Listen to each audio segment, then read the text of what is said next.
Hey there, Mustangs. Last week was the first week of third quarter, and as such, we had an opportunity for any student to get a free replacement ID badge. And many of you took our office aides up on that, or our office staff. They worked so hard this last week to get out hundreds of those to the students who had requested them. If you missed that chance, you can still request and should request a new ID badge. It will charge you crazy points, or you can pay $3 directly and just go out of cash to get those replaced and get to you. But most of you will probably have received them last week, or you might be receiving them today, because this is the first time you've been with your Mustang Room teacher since making that request, and we gave them to the Mustang Room teachers. Remember, the ID badge really gives you the privilege to utilize some of the best things at Westlake. You get access to the open gym, you get access to the vending machines, you need to have an ID badge to be allowed to use the hall passes.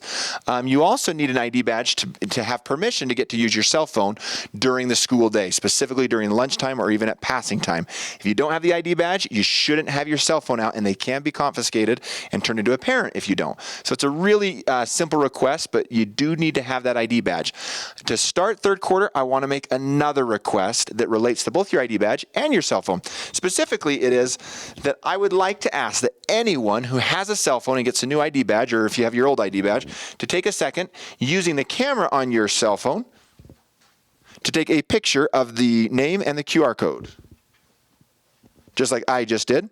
And that would give you something like that would always live on your cell phone independently of if you had your ID badge or not. Now, you still need your ID badge for all those privileges, but having a copy of your ID badge and the QR code on your cell phone means that when you need to get that QR code scanned for a tardy sweep or getting into class, that we could get you through much, much quicker. Now, the faster you do it, the fewer minutes you would end up needing to owe in a lunch detention or an after-school detention, so it's to your advantage.